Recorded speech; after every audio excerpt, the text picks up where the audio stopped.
Isaías 36. No ano 14º do rei Ezequias, subiu Senaqueribe, rei da Síria, contra todas as cidades fortificadas, contra todas as muralhas de Judá e Jerusalém, e as tomou, as sitiou, as cercou, dominou.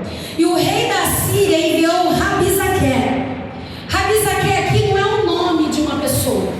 Rabizaque aqui é um título de um oficial, é o título de um general, de um comandante da Síria, de um chefe, de um homem poderoso. E em 2 Reis 18 diz que foi enviado 3 generais, cada um com título. Mas aqui em Isaías 36, que eu quero ser fiel a Isaías 36, porque é de fácil entendimento. Mas essa história que eu vou ler aqui nessa noite, ela é tão milagrosa que a Bíblia permitiu ser escrita em 3 livros da Bíblia. Está escrito em 2 Crônicas 32, está escrito em 2 Reis 18 e está escrito na visão de Isaías, do profeta Isaías.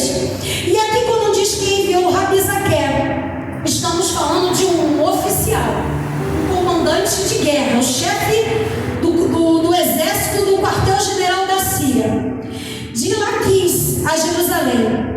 Laquis aqui era uma fortaleza de Jerusalém, uma fortaleza forte, né?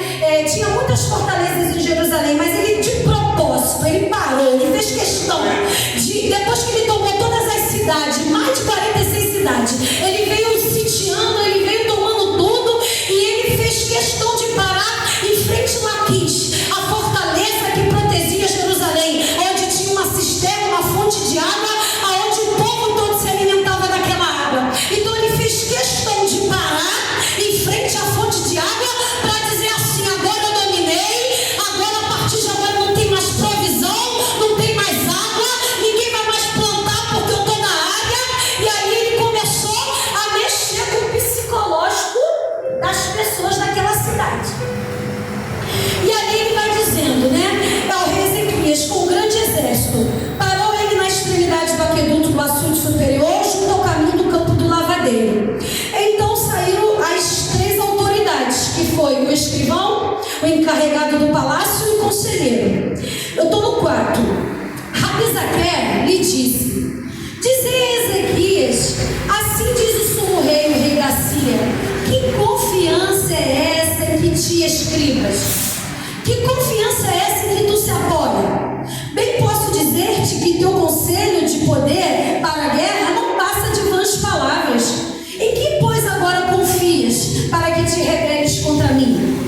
Confias no Egito, nesse bordão de cana esmagada, o qual, se alguém nele apoiar-se, lhe entrará pela mão e transpassará? Assim é Faraó, rei do Egito, para que todos os que confiam nele. Ele quer dizer: olha, se você está pensando que o rei do Egito vai te ajudar, se tu está se garantindo no rei do Egito, quero te dizer que nem os carros e cavaleiros vai ser capaz de destruir o meu exército, que eu estou aqui contra você. E aí ele vem dizendo: mas se me dizes que confiamos no Senhor nosso Deus, aí eu quero descer para o 11. Então disseram as autoridades: pedimos-te que fale em aramaico aos teus servos, porque entendemos, e não nos fale em hebraico e em judaico, na língua dos judeus, aos ouvidos do povo que está sobre os muros. Mas Rabizaque lhes respondeu: mandou-me acaso meu senhor para dizer-te estas palavras só a ti somente e ao teu rei? Não, antes aos homens que estão assentados sobre os muros, para que comam convosco o seu próprio excremento e bebam a sua própria urina. O que esse comandante da Síria estava dizendo aqui? Que as autoridades, quando viram que ele estava lá cercando a cidade, as autoridades desceram para ir ao encontro dele. E ele vem com esse discurso. E ele fala assim: você pensa que... Aí, como ele tampou a água da cidade, e ele fechou, né, a provisão, e ele falou assim: olha,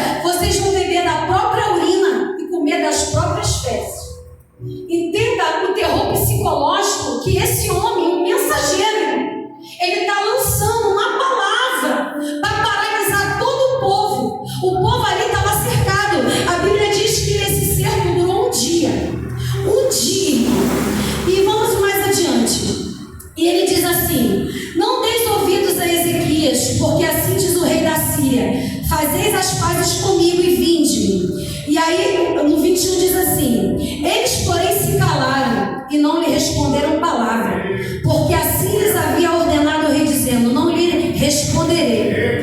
E no 37 diz assim, vou acabar agora, no 10 e no 14: assim falareis a Ezequias, rei de Judá: não te engane o teu Deus em que confias, dizendo: Jerusalém não será entregue nas mãos do rei da Síria. No 14: tendo Ezequias recebido a carta das mãos do mensageiro, leu-a. Então subiu à casa do Senhor, estendeu-a perante o Senhor e orou ao Senhor, dizendo: irmãos, nessa noite essa palavra está ardendo muito forte no meu coração. Nessa noite a Viviane ela vai distribuir esse papel, irmão.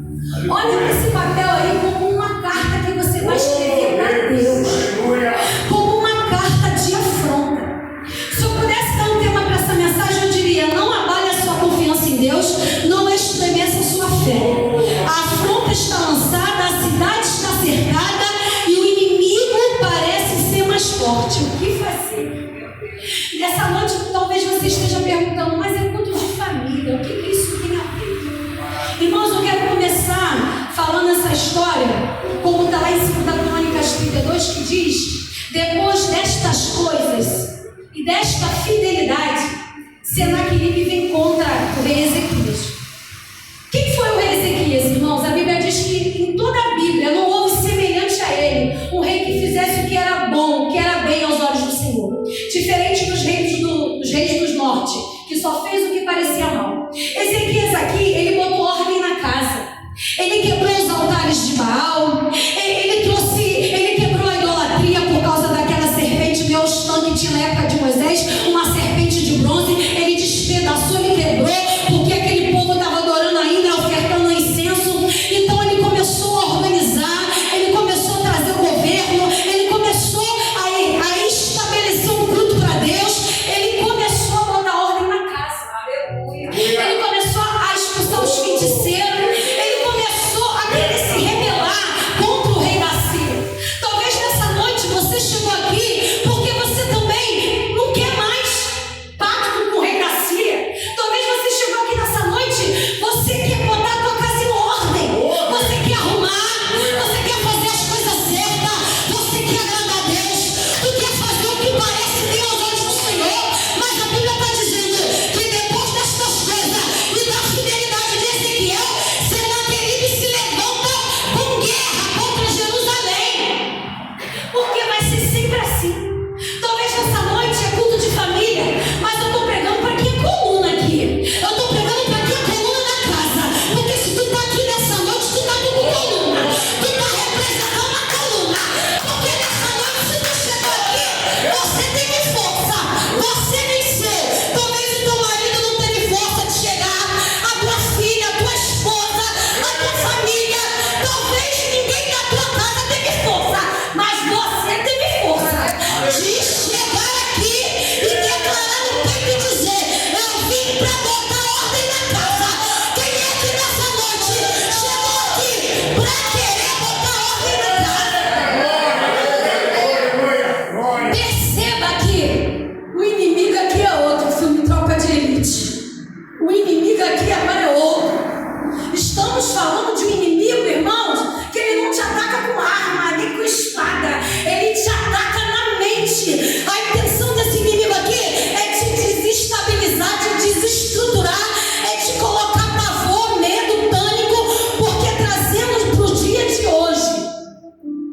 O Império Assírio, irmão, era como se fosse os Estados Unidos em força, de potência mundial, de material bélico, de avião de caça. Imagina se os Estados Unidos resolvem querer brigar com o Brasil.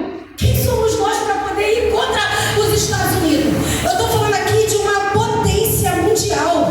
O Império Assírio, ele era conhecido pela sua tecnologia, pelo seu avanço militar, e eles eram uns homens violentos, cruéis. Eles eram homens sanguinários e assassinos. Alguém lembra de Nínive, que Jonas não quis ir pregar para esse povo, porque era um povo violento, cruel, e ele sabia que se o povo se arrependesse, Deus ia lá, também se arrependeria do mal, como assim foi feito. Eles jejuaram, se arrependeram e Deus salvou aquela cidade.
que tem a ver?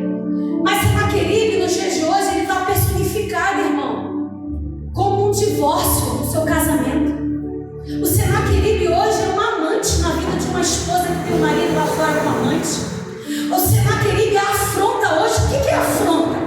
Afronta é humilhação, é um vexame. Afronta é uma vergonha.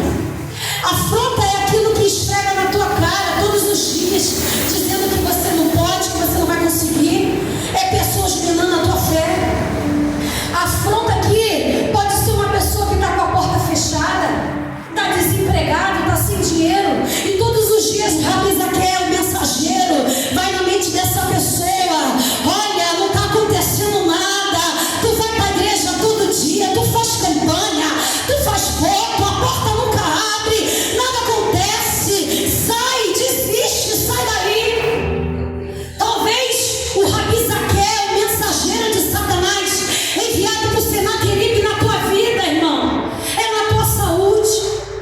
Um diagnóstico médico, um laudo médico que você recebeu, e aquela doença te afronta todo dia. É aquela pressão alta, é aquela coisa que não abaixa, é aquela enfermidade, aquele câncer, não sei. É uma enfermidade que todos os dias ela pisca na tua mente. É, você acordou, é, tu se arrumou, é, você está indo para a igreja, mas em que confiança é que tu se apoia?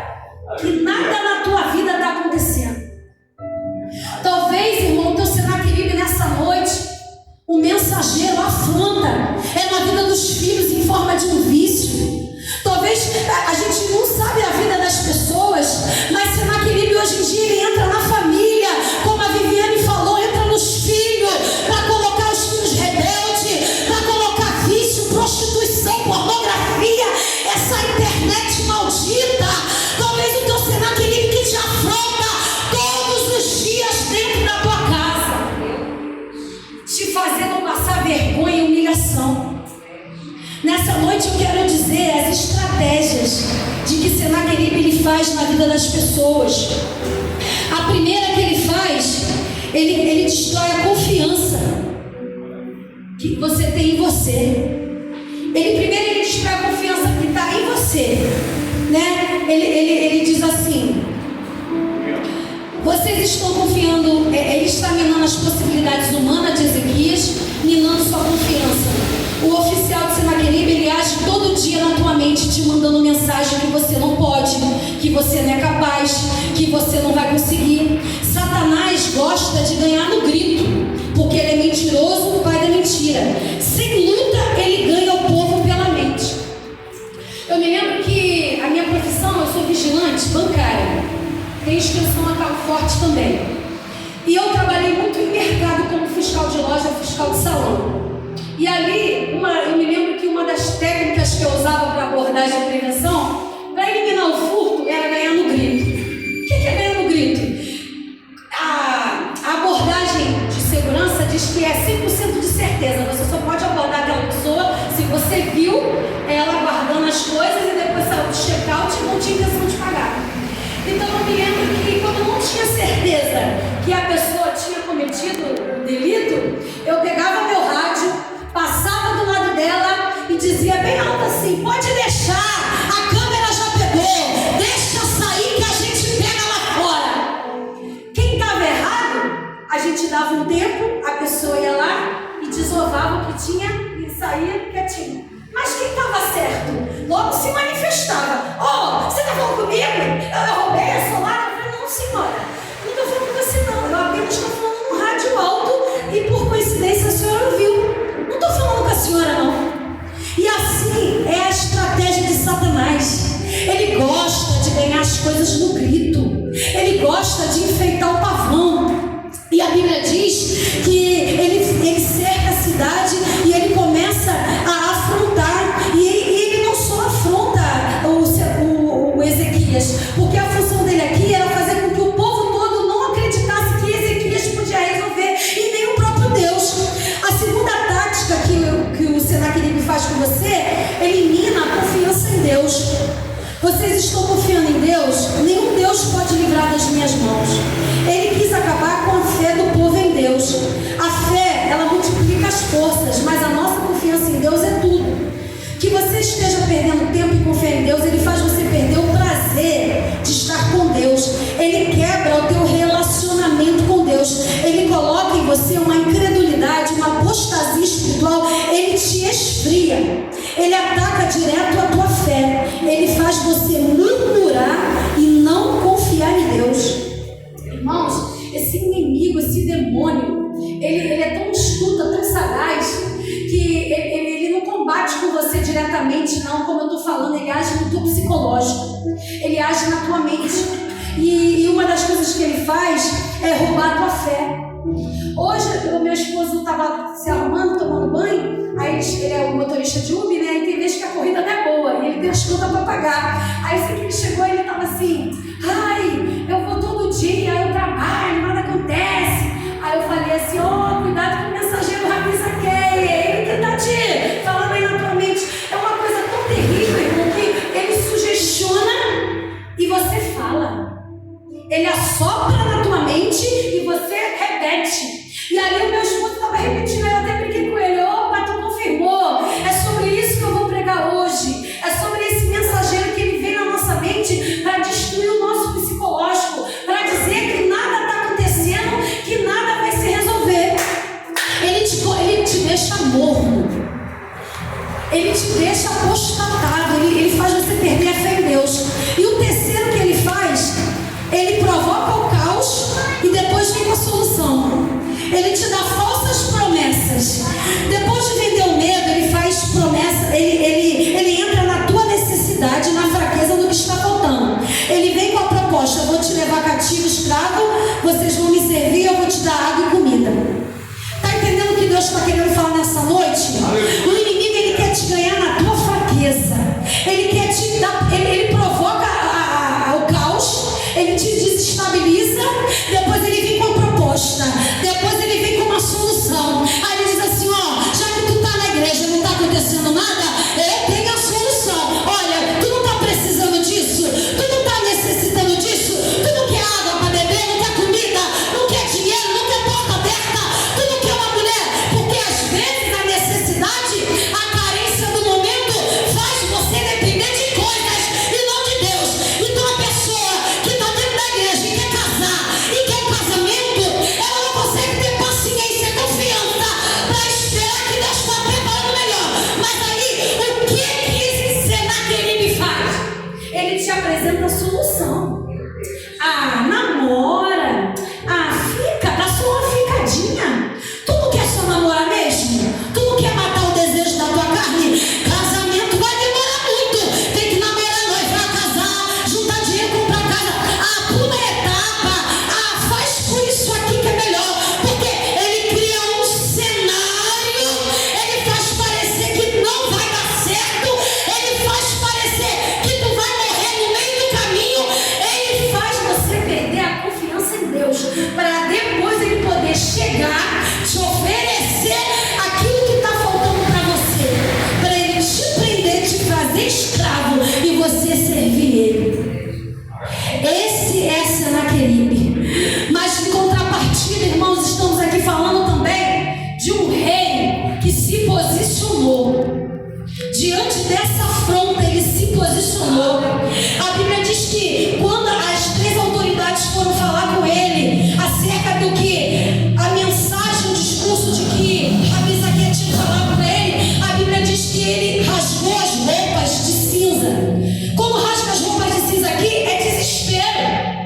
Eles estavam desesperados, sem saber o que iria acontecer, o que iria fazer. E a Bíblia diz que o rei Ezequias entra no templo do Senhor e manda as autoridades buscar o profeta Isaías. E antes disso tudo que eu não falei, quando o rei Ezequias, ele descobre que Senaqueribe vinha com guerra, ele começa a tapar as fontes da cidade. Porque bem no iniciozinho, depois você lê lá em 2 Reis 18, vem explicando que o rei Ezequias se revoltou contra o rei da Síria. Ele não quis mais pagar tributo, ele não quis mais ficar dando dinheiro. Era como se o rei Ezequias fosse chantageado. Mas chegou um momento que ele falou: não, depois que eu já organizei a casa, eu não quero mais pagar tributo. Aí diz que quando o Senaqueribe descobriu que ele se rebelou contra ele, ele foi invadir e trouxe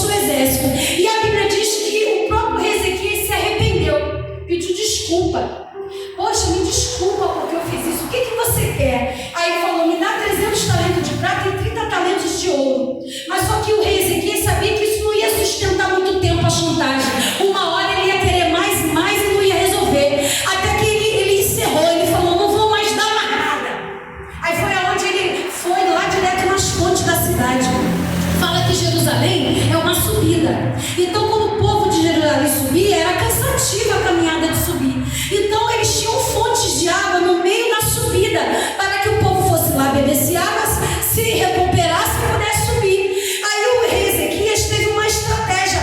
Pô, eu vou deixar as fontes de água para o meu inimigo, eu vou deixar as fontes de água aqui abertas no meio do caminho, para o meu inimigo subir, ganhar força, se alimentar e vir contra mim. Não, tapa as fontes da subida que vai para Jerusalém, tapa as brechas. Nessa noite Deus está dizendo para você, nessa noite, começa a tapar as brechas. É culto da família, você veio buscar pela tua família, mas Deus está dizendo, eu estou te mostrando o que o rei Ezequias fez. Talvez nessa noite Deus está dizendo, ei, tu é o rei Ezequias, tu está sendo afrontado, a cidade está cercada, o teu inimigo parece ser mais forte e poderoso. Mas Ezequias, irmão, ele tapou a brecha, ele fechou. Ele levantou muros, ele edificou torres, ele pegou oficiais, botou em guarda, botou arma, botou escudo, botou todo mundo se preparar, subir para a muralha e esperar o inimigo. Sabe qual é o problema da nossa vida? A gente não se prepara para contra o inimigo, a gente não se prepara, irmão. Porque é uma guerra.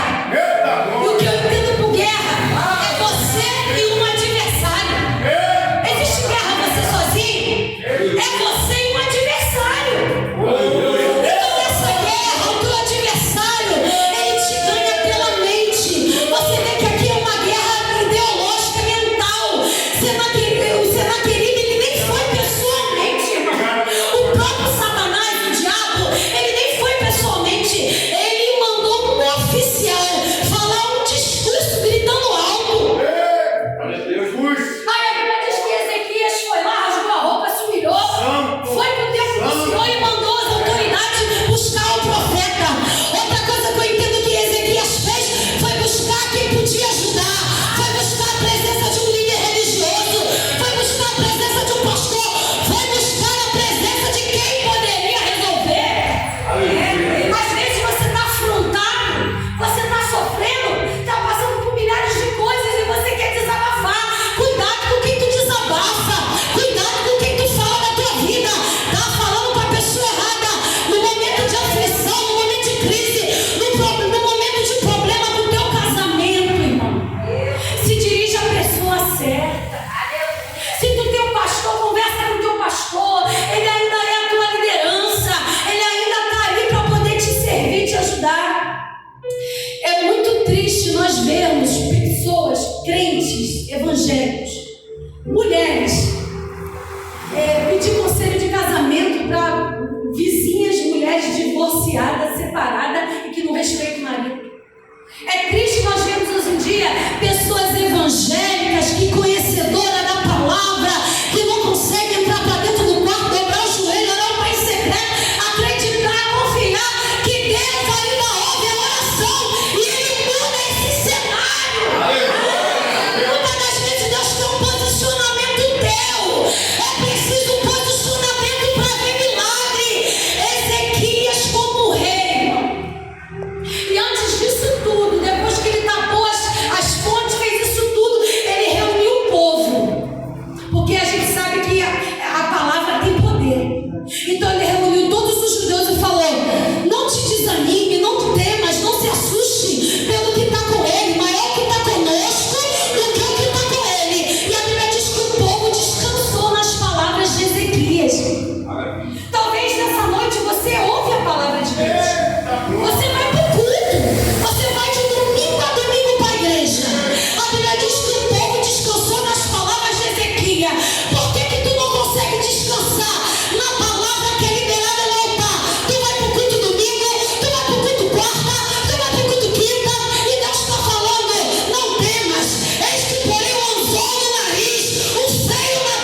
entendi que Deus tinha um chamado na minha vida, irmão, eu precisei me enquadrar, eu precisei renunciar, eu precisei entender o que Deus queria fazer na minha vida.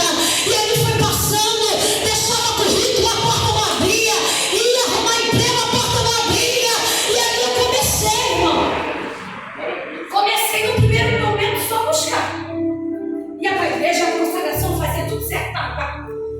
Chegou uma hora, irmão, que o inimigo ele é sujo, ele te esfria. Ele te esfria e faz você perder a fé. E um certo tempo eu me lembro que eu só chorava. E meu esposo, o que está acontecendo? Irmãos, até crise de ansiedade eu tinha. Crise de ansiedade do meu coração acelerar, taquicardia, do braço acelerar, por ansiedade de não entender o que está acontecendo. O que é ansiedade? É você ansiar o futuro. É ficar preocupado com amanhã, o que vai acontecer. A depressão é você ficar pensando só no passado. E aí eu comecei, ficava chorando. E aí o próprio Deus falou para mim, não, começa a se levantar. Que o inimigo está te minando na mente. E aí eu comecei a me erguer. Então eu sei o que eu estou falando nessa noite. Nessa noite começa a escrever qual é a tua afronta. O que é que você tem passado. Você sabe o que te faz chorar. Você sabe o que é a humilhação. Você sabe o que perturba você. Você sabe qual é esse espinho que faz com que você todas as vezes duvide do que Deus pode fazer. E correndo aqui, irmãos, quando ele recebe a carta, ele diz assim, 37:14. Tendo Ezequias recebido a carta das mãos dos mensageiros, leu-a, e então subiu à casa do Senhor, estendeu-a perante o Senhor e orou ao Senhor, dizendo: ó Senhor dos exércitos, Deus de Israel, que está entronizado acima dos querubins, tu somente és o Deus de todos os reinos da terra. Inclina, ó Senhor, os ouvidos e ouve. Abre, Senhor, os olhos e vê. Ouve todas as palavras de Senaqueribe, as quais ele enviou para afrontar o Deus vivo. Verdade é, Senhor, que os reis da Síria assolaram todos os países e suas terras. E no 20 ele diz: agora, pois, ó Senhor nosso Deus, livra-nos das suas mãos, para que todos os reinos da terra saibam que só tu és o Senhor. Irmão, diante de um posicionamento de Ezequias, ele foi buscar ajuda na casa do Senhor, ele fechou as brechas, ele foi chamar o profeta e ele foi buscar ajuda. E a Bíblia diz que Deus deu a resposta para Isaías, falando para ele: diga para meu filho Ezequias que eu vou dar o livramento. E naquela madrugada, irmãos, Deus enviou um anjo, um só anjo, e matou 185 mil assírios naquela noite. Deus enviou o anjo do livramento. Nessa noite Deus está enviando o anjo do livramento para pessoas que entraram aqui. Talvez você chegou desesperado, talvez você chegou afrontado, talvez você chegou aqui humilhado, talvez lá no teu trabalho tu sofreu uma perseguição, uma humilhação, porque você é crente. Porque nós somos escarnecidos, irmão. O povo crente é escarnecido. As pessoas zombam de nós, riem de nós, da nossa fé. Eu me lembro também que quando eu quis botar a minha casa em ordem, que eu estava bem lá no início mesmo, começando, eu estava afastada, eu conheci o meu esposo, que é do mundo. E aí nós fomos morar juntos. E nisso nós ficamos 4 anos. E eu me lembro que eu fui para a igreja e consertei com o Senhor. E o Espírito Santo começou a dizer no meu coração: olha, você precisa casar, você precisa fechar a brecha, você precisa repreender essa fornicação. E ali, irmãos, eu ouvi a voz de Deus dizendo o que eu tinha que fazer, mas eu não tomava atitude nem posicionamento. Sabe o que Deus fez? Deus permitiu um espírito da parte do Senhor, que eu digo, entrar na vida do meu marido e ele sair de casa com a roupa, com tudo. E aí eu me vi sozinha dentro de casa. E aí o Espírito Santo falou: eu falei para você fazer, você não quis, agora você vai fazer do meu jeito. E eu me lembro que passou uns 3 meses, o meu marido veio conversar comigo e eu falei para ele assim: olha só, eu agora eu quero eu quis me consertar com Deus. Se você quer ficar comigo, então a gente vai casar. A gente vai dar entrada no casamento, mas você não vai ficar morando comigo aqui na minha casa, não. Tu vai morar lá na casa da tua mãe. Irmãos, pensa que eu fui motivo de chacota na minha rua. Meu esposo trabalhava, imagina no meio de homens. Ele trabalhava no negócio de peão de obra. Aí dizia assim: deixa de ser besta, tu já morou com essa mulher já é velha, já tem 2 filhos, aí agora você não pode mais ficar morando com ela, não? Ele: não, é porque minha mulher falou que ela só volta pra mim se eu aceitar Jesus e casar com ela. Irmãos, eu impus, porque eu entendi que eu precisava botar a casa em ordem, porque como ela falou, não existe família se não tiver 2, existe família se tiver 2. Deus precisa consertar lá de trás o que está errado. Aleluia. Eu me lembro que meu pai e minha mãe também é crente, ficava rindo de mim. Ah, para de palhaçada, Vanessa. Você depois de velha aí, agora quer namorar, não pode morar. E é assim, irmãos, eu fiz. Foi uns 3 meses eu na minha casa, meu marido na casa dele. E quando chegou o dia do casamento, a gente casou e fomos ser felizes. Mas o que eu quero dizer, o crente, ele é escarnecido. As pessoas riem quando você quer se posicionar. As pessoas riem quando você quer tomar uma atitude para se consertar. E nessa noite, Deus ele fala para mim que vocês estão passando afronta. Vocês estão sendo perseguidos por causa do posicionamento que vocês colocaram no coração. Desde quando você chegou aqui nessa noite, você já saiu da sua casa dizendo: eu quero Deus, eu quero me consertar, eu quero botar a casa em ordem. Porque se você veio nessa noite no culto da família, é porque você entende que Deus precisa botar primeiro você em ordem. Às vezes a gente vai no culto de libertação, aí a gente coloca os pedidos aqui, aí a gente coloca a foto do marido cachaceiro, o filho drogado, a gente coloca a carteira de trabalho, mas a gente não entende que antes de Deus libertar aqui, vai libertar aqui. As coisas que estão fora do lugar são um pretexto para Deus te trazer para a igreja, para Deus te trazer para a presença dele. Aí ele fecha a porta, aí ele descontrola as coisas com o marido, ele bota uma doencinha aqui, ele faz um negocinho ali, porque ele quer primeiro tratar de você. Ele quer primeiro libertar a tua vida, ele quer primeiro libertar você, ele quer primeiro botar você em ordem, para você poder botar a tua casa toda em ordem. Então nessa noite eu convido a igreja a ficar de pé. Quem já terminou a carta, eu convido vocês a vir aqui na frente, Aleluia. com a permissão do pastor Anselmo. Aleluia. Eu quero fazer essa oração. A minha carta está aqui, irmão. Eu sou a primeira que tem uma carta para mostrar. Eu queria que afastasse essas cadeiras, vem para nós aqui para frente. O altar é do Senhor. Aleluia. O altar é do Senhor. Aleluia. O discurso do oficial foi